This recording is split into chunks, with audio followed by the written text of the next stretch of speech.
جی آج ہم بات کریں گے تحریک انصاف اور عسکری اداروں کے درمیان آج ہم بات کریں گے کہ تحریک انصاف اور عسکری اداروں کے درمیان اختلافات کی وجوہات کیا ہیں۔ ماضی میں ہم نے دیکھا کہ تحریک انصاف نے کوئی پونے 4 سال حکومت کی، اور اس دوران ہمیشہ ہم نے دیکھا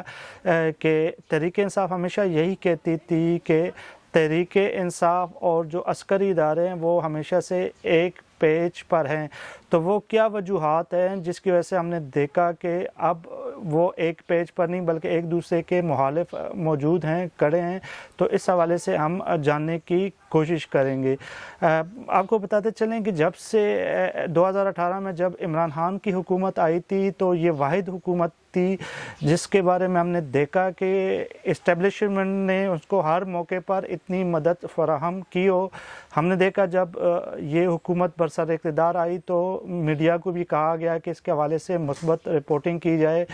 ہم نے دیکھا کہ ان کے لیے جو ہے وہ عدالتوں کو بھی کنٹرول کیا گیا تھا، اور بہت سے ایسی چیزیں ہوئی تھی جو ماضی میں ہمیں اس کی کہیں پر بھی مثال نہیں ملتی۔ تو اوورآل جس طرح عمران خان کو لایا گیا تھا اور جس طرح پونے 4 سال انہوں نے حکومت کی تھی، اس میں ہم نے دیکھا کہ جتنی سپورٹ تحریک انصاف حکومت کو فوج کی طرف سے یا عسکری اداروں کی طرف سے حاصل تھی وہ ماضی میں کسی بھی سیاسی جماعت کو حاصل نہیں تھی۔ تو وہ کیا وجوہات تھی جن کی وجہ سے پھر ان کے درمیان مسائل پیدا ہوئے، اور عمران خان کے حوالے سے بھی اگر ان کی جو حکومت تھی پونے 4 سال کی حکومت، انہوں نے ہمیشہ یہی فخر سے بات کی تھی کہ جو تحریک انصاف اور جو عسکری ادارے ہیں یہ ہمیشہ سے ایک پیج پر ہیں، اور ہم نے دیکھا کہ بہت سے عہدوں پر چاہے وہ سول سروسز ہوں یا مختلف اہم پوسٹنگ، اس میں ہم نے دیکھا کہ جو ریٹائر اور حاضر سروس جو جرنیل ہے وہاں پہ جو ہے عمران خان نے وہاں پہ ان کو پوسٹ کیا تھا کہ عسکری اداروں کو خوش کیا جا سکے۔ اور ہم نے دیکھا کہ جتنی فوجی جو ریٹائر اور حاضر سروس لوگوں کو تعینات کیا گیا تھا حکومت میں، عمران خان کی حکومت میں، اور کسی کی حکومت میں اتنے لوگوں کو اتنے اہم عہدوں پر تعینات نہیں کیا گیا تھا۔ پھر بھی ہم نے دیکھا کہ معاملات بگڑتے گئے اور نوبت پھر عمران خان کی حکومت کے خاتمے پر پہنچی۔ اس کے حوالے سے بہت سے دوست یہی کہتے ہیں کہ جو D G I S I جو سابقہ تھے جنرل فیض حمید، ان کی جو پوسٹنگ تھی پشاور، جس طرح ان کی پوسٹنگ ہوئی تھی تو وہ وجہ بنی تھی فوج اور عمران خان کے درمیان جو فاصلے پیدا کرنے کی، جبکہ یہ ایک وجہ ہو سکتی ہے جو میرے خیال میں، لیکن اس کے حوالے سے اس کے علاوہ بھی بہت سے وجوہات موجود تھی۔ آپ کو بتاتے چلیں کہ جب عثمان بزدار کی تعیناتی ہوئی تھی اس حوالے سے بھی پاک فوج خوش نہیں تھی، اور ہمیشہ سے ان کو عمران خان کو بتایا گیا تھا کہ یہ ایک بہت بڑا صوبہ ہے، اور جس طرح کے شخص کو آپ نے وزیر اعلیٰ پنجاب لگایا گیا ہے تو وہاں پہ مسائل پیدا ہو سکتے ہیں۔ لیکن عمران خان بوجہ کچھ مجبوریوں کو وہ عثمان بزدار کو لگانے پر بضد تھے۔ تو سب سے جو پہلی جو اختلاف تھی وہ اس وجہ سے جو ہے وہ ہوئی تھی۔ اس کے بعد ہم نے دیکھا کہ بہت سی ایسی چیزیں ہوئی تھی جس کے حوالے سے اختلافات بڑھتے گئے۔ D G I S I کا جو معاملہ تھا اس کے تعیناتی کے حوالے سے وہ بھی ایک بہت اہم وجہ تھی، جبکہ جو سب سے اہم وجہ تھا وہ چیف آف آرمی اسٹاف جو اس وقت کے قمر باجوہ جو ہے وہ مزید ایکسٹینشن بھی لینا چاہتے تھے۔ ایک دفعہ ان کو ایکسٹینشن دی گئی تھی لیکن وہ 2 دفعہ ایکسٹینشن کے لیے وہ اپنے لابنگ کر رہے تھے۔ تو یہ جو چیزیں تھیں یہ بڑھتی رہیں، اور اس کے بعد جو سب سے جو بڑی وجہ تھی وہ عمران خان کے کچھ مشیر تھے جو عمران خان کو اس حوالے سے فوج کے حوالے سے غلط مشورے دیتے رہے، اور وہ ان کو تصادم پہ لانے کے پر مجبور کرتے رہے، جس کے بعد ہم نے دیکھا کہ وہ ایک ایسے مقام پر پہنچ گئے جہاں سے واپسی ان کے لیے مشکل نہیں تھا۔ 2000 جب 3-3.5 سال کی حکومت کے بعد ہم نے دیکھا کہ پاک فوج کے اوپر بہت ہی زیادہ تنقید ہو رہی تھی، اور وہ سوشل میڈیا میں بھی اور میڈیا جو ہمارے چینل ہیں وہاں پر بھی، کہ جس ایک لاڈلے کو یہ لے کے آئے تھے وہاں پر وہ معاشی طور پر کوئی بھی نمایاں کام نہیں کر سکے تھے اور یہ ان کا فیلئر ہے۔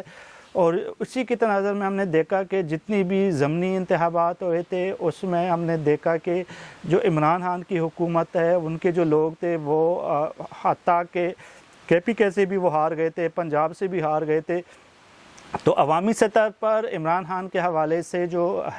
ناپسندیدگی تھی وہ بڑھ رہی تھی، بے روزگاری بڑھ رہی تھی، مہنگائی بڑھ رہی تھی، یہ وہ وجوہات تھے جس کی وجہ سے حکومت غیر مقبول ہو رہی تھی، اور اس وجہ سے جو الزامات تھے وہ فوج کے سر آ رہے تھے اور فوج کے اوپر بھی بہت تنقید ہو رہی تھی کہ یہی وہ لوگ تھے جو عمران خان کو لانے والے تھے، اور اب انہی کی وجہ سے ہم دیکھ رہے ہیں کہ عوام یہ بھگت رہے ہیں۔ تو اس حوالے سے فوج کے اندر بھی ایک ان کی کارکردگی کے حوالے سے مایوسی پائی جاتی تھی۔ تو فوج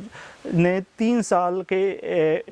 بھرپور سپورٹ کے بعد سٹیپ بائی سٹیپ ان سے پیچھے ہٹنا شروع کر دیا تھا، اور یہی وہ وجوہات تھی۔ اور جو سب سے بڑی وجہ تھی وہ خارجہ پالیسی کے حوالے سے تھی۔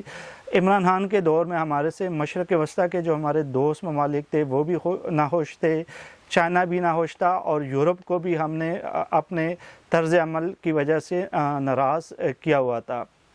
عمران خان کی ہمیشہ سے خارجہ امور کے حوالے سے یہی کوشش تھی کہ وہ بیانات دے جس سے عوام خوش ہوں، عوام کے کانوں کو اچھا لگے، چاہے اس کے لیے جو دوست ممالک ہے وہ بے شک ناراض ہو جائیں۔ اور اسی بنیاد پہ ہم نے دیکھا کہ ہم سے جو عرب ممالک تھے مڈل ایسٹ میں وہ بھی ناراض تھے۔ ہمارے جو قریبی دوست جو چائنا تھا، اگر آپ لوگوں کو یاد ہو تو جب اولمپکس گیم ہوئے تھے، سرمائی اولمپک گیم، تو جس طرح کہ عمران خان کو ویلکم نہیں کہا گیا تھا اور جس طرح ان کے سر مہری دکھائی گئی تھی، وہ بھی بہت پرانی بات نہیں ہے، اور اس کی وجہ سے بھی ایک میسج بھیجا گیا تھا۔ اس کے علاوہ یورپ جو کہ دنیا کے فیصلوں میں بہت اہم ایک خطہ ہے، وہاں پر بھی ان کے کچھ بیانات کی وجہ سے بہت سے ممالک ناراض تھے۔ تو یہ بھی ایک بہت بڑا پریشر تھا، اور یہ تمام چیزیں جو ہے ہوتی ہوئی ایک اس حد پر لے آئی کہ یہ ہم نے دیکھا کہ عمران خان کی حکومت کو جانا پڑا۔ لیکن اس میں جو ہم دیکھتے ہیں کہ جو ماضی کی بھی ہم مثال لے لیں، چاہے وہ نواز شریف ہو یا کوئی اور سابقہ حکومت، تو ہم نے ہمیشہ یہی دیکھا ہے کہ ان لوگوں کو جو فوج لائے تھے آخر میں فوج ہی نکالتی ہے، اور ہمیشہ سے یہ کیل چلا آ رہا ہے۔ سیاستدانوں کو خود سوچنا چاہیے کہ آخر یہ کیل کب تک چلتا آئے گا، اور کب تک ہم صرف فوج کے حق میں قوانین پاس کریں گے، ان کے جرنیلوں کو، ریٹائرڈ جرنیلوں کو، حاضر سروس جرنیلوں کو اہم عہدوں پر تعینات کریں گے، اور کب تک یہ ملک کی جو معیشت ہے، اتنی جو غلطیاں ہیں وہ اس کا جو بوجھ ہے وہ برداشت کر سکے گا۔ تو یہ بہت سی چیزیں ہیں جو مل کر یہ مسائل پیدا کی، اور اس کے بعد آج ہم دیکھ رہے ہیں کہ آج اس مقام پر عمران خان پہنچ چکے ہیں جہاں پر اب ان کے لیے کسی بھی عسکری ادارے کے اہم کمانڈر کے ساتھ بات کرنا بھی بہت مشکل ہو گیا ہے۔ تو میرے خیال میں سیاستدانوں کو جو بھی حکومت میں ہو ان کو کبھی بھی اس حد تک اتنا آگے نہیں جانا چاہیے عسکری محبت میں، جہاں پر پھر ہم دیکھتے ہیں کہ بعد میں مسائل پیدا ہوں، اور یہی وہ وجوہات تھی۔ ہم نے دیکھا کہ پنجاب کی جو حکومت تھی وہ انتہائی کمزور تھی، انہوں نے کچھ ڈیلیور نہیں کیا تھا۔ اس کے علاوہ جو ان کے مشیروں کے جو مشورے تھے وہ ان کو لے ڈوبے تھے، اور سب سے بڑی بات یہ ہے کہ جو ان لوگوں کو لے کے آئے تھے بعد میں انہی کے ساتھ یہ تصادم کی راہ پر چل پڑے تھے۔ اور جب بھی محبت ہوتی ہے تو محبت اندھی ہوتی ہے، اور اس میں پھر بہت کچھ توقع کیے ہوتے ہیں دونوں طرف سے۔ تو یہی وہ وجوہات تھی، ہمیں محبت کے بجائے اپنے مفادات، ملکی مفادات کو ترجیح دینا چاہیے، اسی میں ہمارے ملک کی بہتری ہے۔